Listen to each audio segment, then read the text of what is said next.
મહેસાણા જિલ્લાના વિસનગર ગંજબજાર એપીએમસીની અનોખી પહેલ. વિસનગરના ધારાસભ્ય અને ગુજરાત સરકારના આરોગ્ય મંત્રી ઋષિકેશ પટેલના હસ્તે કિસાન રેસ્ટ હાઉસને ખુલ્લું મૂકવામાં આવ્યું છે.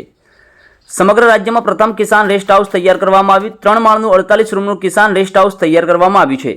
48 રૂમના કિસાન રેસ્ટ હાઉસમાં 6 રૂમ બહારથી આવતા ખેડૂતો માટે, 7 રૂમ સફાઈ કામદાર માટે અને 1 માળ રાજસ્થાન અને 1 માળ બિહારના એપીએમસીમાં કામ કરતા શ્રમિકોને આપવામાં આવ્યો છે. 2 રૂમ રસોડાવાળા ગુજરાતના પ્રથમ કિસાન રેસ્ટ હાઉસનું આરોગ્ય મંત્રીના હસ્તે લોકાર્પણ કરવામાં આવ્યું છે.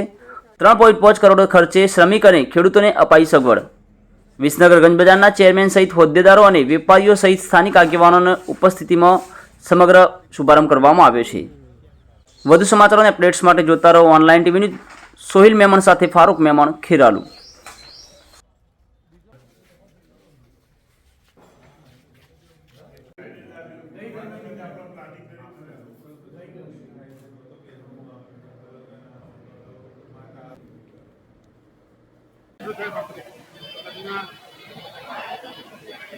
નમસ્તે, હું પ્રિતેશ પટેલ, ચેરમેન એપીએમસી વિસનગર. આજે ખેડૂત મંડળીના સભાસદો, ડાયરેક્ટર, કારોબારી સભ્યોની ખૂબ મોટી ઉપસ્થિતિમાં માનનીય મંત્રી શ્રી ઋષિકેશભાઈ પટેલના હસ્તે કિસાન ભવન અને રેસ્ટ હાઉસ સાથે ઓક્શન શેડનું લોકાર્પણ કરવામાં આવ્યું. આ જે કિસાન ભવન છે અને જે લેબર ક્વાર્ટર્સ છે એ માનનીય વડાપ્રધાન શ્રી નરેન્દ્રભાઈ મોદીના પરિકલ્પના આધારિત જે પ્રધાનમંત્રી આવાસ યોજના છે એ રીતેના 48 ફ્લેટો જે અમારા ક્લાસ 4ના જે સ્વીપર મિત્રો છે અને લેબર છે જે રાજસ્થાન અને બિહારથી અહીં મજદૂરી કરી અને પોતાનું રોજગારી મેળવે છે એ લોકોને અત્યંત સારી સુવિધા ફ્લેટની કે જેમાં કિચન, ટોયલેટ, બાથરૂમ, રૂમ અને એમને આધુનિક સુવિધા મળી રહે એવી વ્યવસ્થા અમે આજે કરી છે. ગુજરાતમાં સર્વપ્રથમ આ લેબર ક્વાર્ટર્સની કિસાન રેસ્ટ હાઉસની વ્યવસ્થા કરવામાં આવી છે અને એમની જે સુખાકારી થશે એ લેબર મિત્રોની અને જે ક્લાસ 4ના જે કર્મચારીઓ છે એમની સુખાકારીની પરિકલ્પના સાથે આજે આપણે એની મંત્રીશ્રીના હસ્તે એનું લોકાર્પણ કર્યું છે.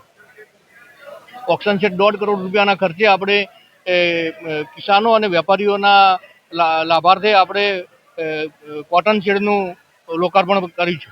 આ કિસાન શેડમાં કેટલા રૂમો છે, કેટલા રૂપિયાના ખર્ચે તૈયાર થયું અને કેટલા વ્યક્તિઓ સમાઈ શકે? આ ટોટલ 48 ફ્લેટ બનાવવામાં આવ્યા છે 1 BHK અને કિસાનો માટે 2 BHK એમ કરીને 48 ફ્લેટ જે બન્યા છે એમાંથી લગભગ 200 થી 300 જેવા લેબર્સ મિત્રો અને કિસાનોને પણ કોઈને પણ રોકાવવું હોય રાત્રે અને કોઈ બહારથી પણ કોઈ કિસાન આવ્યા હોય પોતાની જણસ લઈને અને એમને રોકાવવું હોય તો એની સુંદર વ્યવસ્થા કરી છે.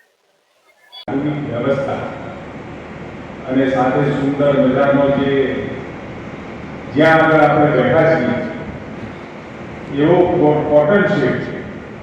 આ બંનેના લોકાર્પણ પ્રસંગે અને આ 4 વર્ષની જે કામગીરી લોકો માટે અને લોકો થકી ખેડૂતો માટે, વેપારીઓ માટે અને બંનેના સામંજસ્યથી બંનેના અરસપરસ સરકારથી ખેડૂતોને સારા ભાવ મળે અને વેપારીઓને સારો વેપાર એના માટે આપણી વિસનગરની એપીએમસીમાં આપણા સમગ્ર પંથકની અંદર વેપારીઓની પણ નામના છે, ડાયરેક્ટર શ્રીઓનું પણ પ્રિતેશભાઈ હોય, હરેશભાઈ અને અમારા સમગ્ર બોર્ડના જે ડાયરેક્ટર છે સતત નિસ્વાર્થ સેવા અને ચિંતાની સાથે સાથે આધુનિક વ્યવસ્થાઓ વેપારીઓને પણ મળી રહે, ખેડૂતોને મળી રહે લોકાર્પણ કરીએ છીએ. એમાં ખેડૂતોને પણ રહેવાની વ્યવસ્થાઓ અલગથી કરે છે. કોઈ બહારથી ખેડૂત આવ્યો હોય તો એ ખેડૂત માટે અહીંયા રહેવાની કોઈ પણ પ્રકારની તકલીફ ના પડે અને ક્યાંય નાની મોટી અગવડ ના પડે એની સુંદર મજાની વ્યવસ્થા આપણા ભોજનાલયની માંડી, રોડ રસ્તાઓથી માંડી, વેપારીઓને બેસવા માટેની સારી જગ્યા, તમામે તમામ વ્યવસ્થાઓ આ એપીએમસી દ્વારા કરવામાં આવી છે. એનું કારણ દિવસે દિવસે છેલ્લા 5 વર્ષની અંદર સતત આવકનો વધારો એપીએમસી દ્વારા થયો છે. શાકના ઉપલા હોય, સારી આવક, શેષની આવક હોય એ શેષની આવકમાં વધારો, બાકીના કોઈ ઇતર વેપાર થતા હોય તો એ વેપારની એ દુકાનોની વ્યવસ્થિત રકમ એપીએમસીમાં જમા થાય એ પ્રકારની વ્યવસ્થાઓ ખૂબ સારી વ્યવસ્થાઓ થઈ. મા ભારતીનો જયગાન કરીએ. ભારત પ્રગતિનો પથ શ્રેષ્ઠ રીતે તૈયાર થાય અને પ્રજા સમિતિની બહુમી ફેબ્રુઆરી પ્રજા સમિતિના માનનીય ચેરમેન શ્રી વિદેશભાઈ ભાઈ ચેરમેન નરેશભાઈ અને તમામ ડિરેક્ટરશ્રીઓને માનનીય મંત્રી છે ઋષિકેશભાઈ જે મિત્રો છે કે રાજસ્થાનથી કે બિહારથી આવે છે એમના માટે વાણીના 3 નવીન વેપારી અને ખેડૂત મિત્રો સર્વના માટે આપણે આવો પ્લાન છે. ભોજનાલયની સાહેબ જે સુંદર એસી અને સાહેબ શ્રીને આપણે જે સાડા 4 વર્ષના જે કામગીરીના જે રિપોર્ટ હોય રિપોર્ટ કરી શકાય કરીએ સાહેબને આપના થકી હંમેશા શક્તિ મળતી રહી છે. ત્યારે ભારત માતા કી વંદે. ખૂબ ખૂબ અભિનંદન સાથે APMC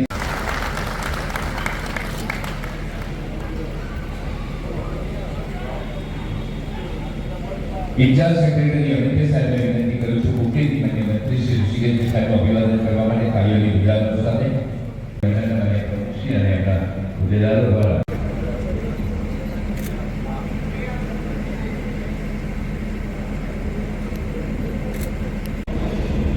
રૂપિયા 3.5 કરોડના ખર્ચે કિસાન રેસ્ટ હાઉસનું નિર્માણ કરવામાં આવ્યું છે. 2 વર્ષના સાથી ગંજબજાર વેપારી મંડળ દ્વારા માનનીય ચેરમેન શ્રી વિદેશભાઈ સાહેબનું અભિવાદન આપના માટે સતત કાર્યરત છે. ગંજબજારના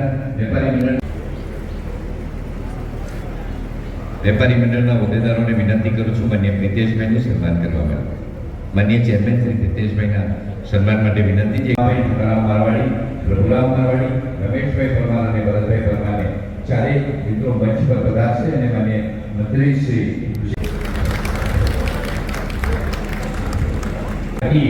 એની જાળવણી થવાની છે. ત્યારે ઇન્ચાર્જ સેક્રેટરી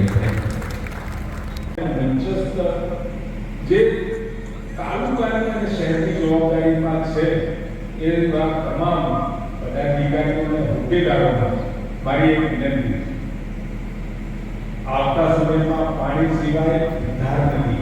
આ વર્ષે તો બહુ સરસ મજાનો વરસાદ અને સાહેબ શ્રીને આપણે જે સાડા 4 વર્ષના જે કામગીરીના જે રિપોર્ટ હોય વિસનગર તાલુકાની તમામ સેવા સહકારી મંડળીના કારોબારી મિત્રો, સંગઠનના સર્વે મિત્રો, આજે આ પ્રસંગની મહત્તા ત્યારે હું વિનંતી કરું છું માનનીય મંત્રી શ્રી ઋષિકેશભાઈ પટેલ સાહેબને આપના પ્રેરક ઉદ્બોધન માટે જોરદાર તારીફ